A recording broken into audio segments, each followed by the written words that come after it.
Hi, this is Angel from StewBerry Blogs, and today we are talking delicious food. I'm going to be making for you my staple in our family, chicken. We eat a ton of chicken breast, and if we're not eating chicken breast, we're most likely eating turkey breast. We eat a lot of chicken. However, this recipe for this chicken is a staple, and it's the foundation for a lot of the different recipes that I make here at home. Our family eats gluten-free. I am gluten intolerant, and I do not prepare meals for each person in my family. I have kind of the eat or starve model. Everything that I make is gluten-free. The only things that we eat in our family that are not gluten-free is Eggo waffles, and my family goes through a lot of bread, so they eat regular bread while I eat gluten-free bread. Everything else that we make, every meal, even my kids, if they cook, it's all gluten-free that we can prepare and eat together. First thing, I have chicken breasts here, and I'm gonna season them first with salt. And I like to keep my salt in this little marble container. And I'm putting about a 1/4 teaspoon of salt per chicken breast. If you can't have salt, I'm sorry. Don't skimp out on the salt, okay? You need the flavor. I have a pepper mill, and I'm gonna ground on some freshly cracked pepper. And I have my chicken breast sitting on just a piece of parchment, so it makes it easy for me to clean up after this chicken breast situation that's happening here.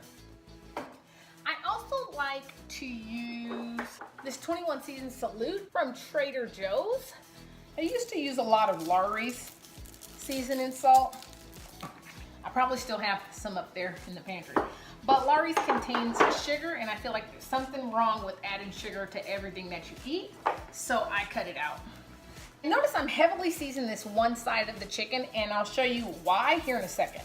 So the backs are not gonna get neglected. This is a little onion powder.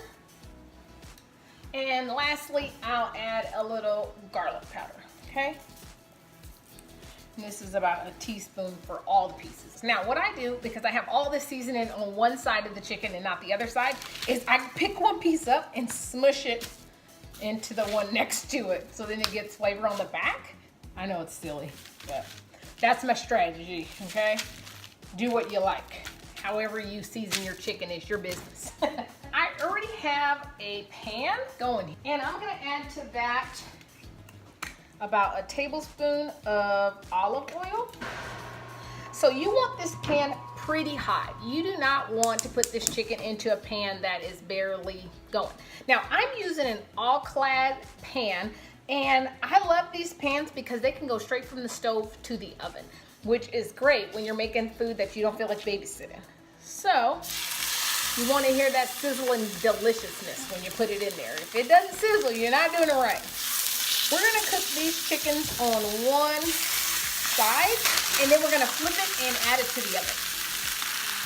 All right, so our chicken has been cooking here for about 3 to 5 minutes, and I'm just gonna flip it over, and you wanna see some color on your chicken.